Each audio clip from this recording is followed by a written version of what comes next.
If you're learning Spanish, you must have come across the word tengo before.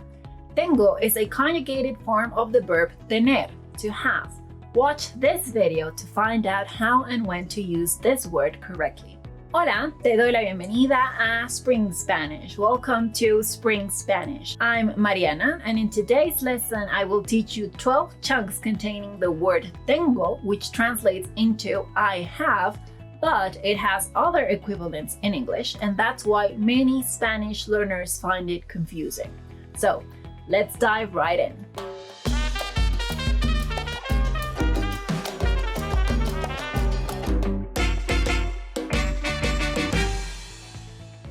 Alright, so Spanish chunks with tengo. The first one is, what?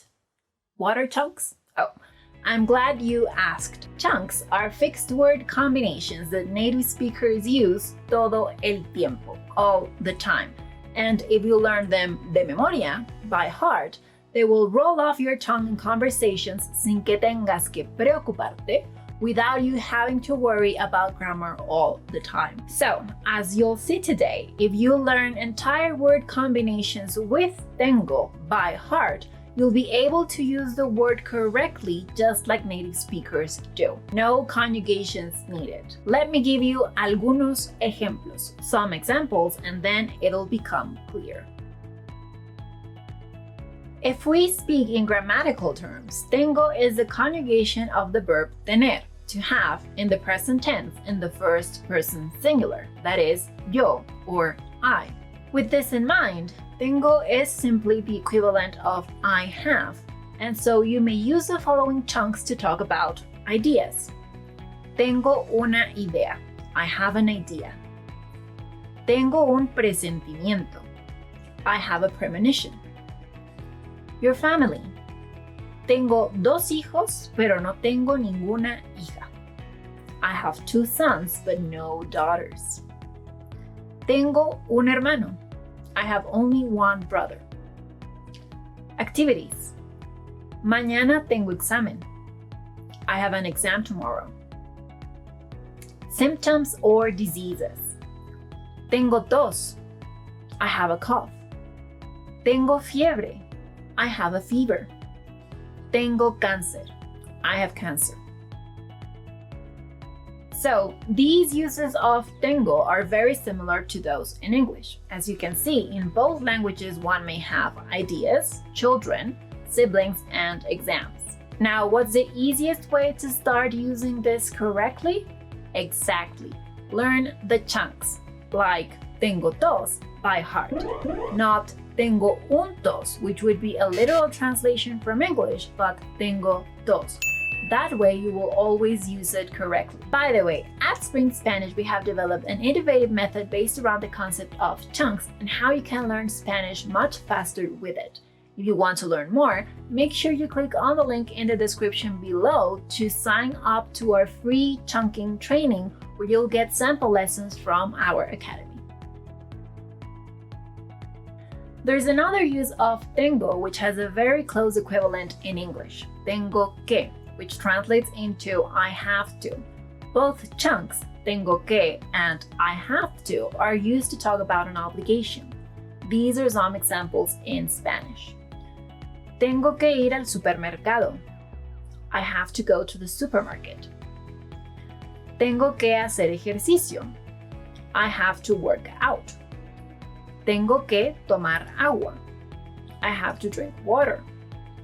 Tengo que estudiar español. I have to study Spanish.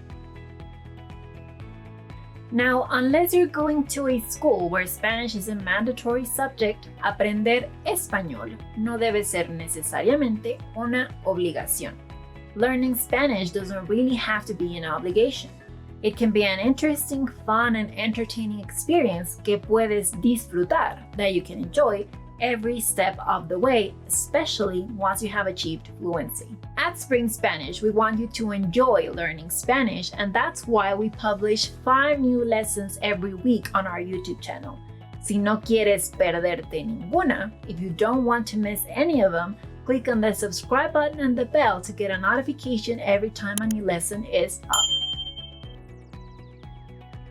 No me preguntes por qué. Don't ask me why. But unlike English, in Spanish, you are not cold or hot, you are not scared, you are not hungry, and you are not an age. Instead, those are things you have. Therefore, you should use tengo. Look, tengo calor. I'm hot. Never say estoy caliente to say you are hot. If you do, people will run away from you because you're basically saying you're horny. Tengo frío. Do not confuse it with I have a cold, which would be translated as estoy resfriado or tengo catarro. Remember that tengo is also used to talk about symptoms and diseases. The easiest way to never get confused about this again?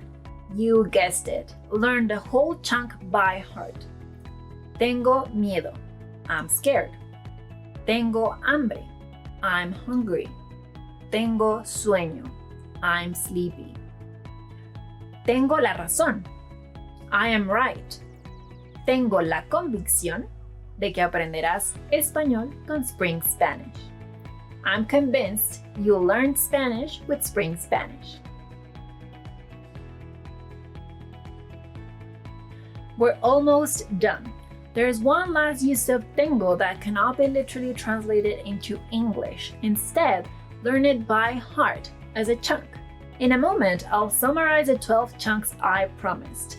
Pero antes, but before that, I'll teach you how to use tengo ganas de. Ganas means desire or willingness to do something, and this whole chunk, tengo ganas de, could be translated as either I am eager to, I want to, or I would like to.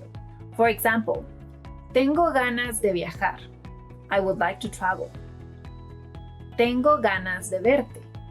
I would like to see you. Tengo ganas de comer helado. I want to eat ice cream. You may highlight or emphasize how eager you are to do something by adding muchas, or to emphasize it even more, muchísimas. Look, tengo muchas ganas de viajar. I so want to travel. Tengo muchísimas ganas de verte. I really want to see you. Alright, here's a summary of 12 chunks we went over today using the word tengo. Remember, chunks are word combinations you may learn by heart to have them roll off your tongue in conversations without getting stuck in thinking about grammar rules. These are the chunks. Tengo una idea. I have an idea. Tengo hijos. I have kids. No tengo hermanos. I have no siblings. Mañana tengo examen. I have an exam tomorrow. Tengo tos, fiebre, cáncer. I have a cough, fever, cancer. Tengo que plus whatever it is you have to do. Tengo frío. Tengo calor. I am cold. I am hot. Tengo hambre. I am hungry. Tengo miedo. I am scared. Tengo sueño. I am sleepy. Yo tengo la razón. I am right. Tengo la convicción de que. I'm convinced that. Tengo ganas de. I would like to or I want to. Muy bien, you are all set to use tengo properly. Try to learn these chunks by heart because they will never change. If you want to know how you can learn Spanish entirely through chunking, follow the link in the description to sign up to our free chunking training and to get sample lessons straight from our academy. Thanks for watching and nos vemos! Don't forget to subscribe, give us a thumbs up, and share this video with your friends.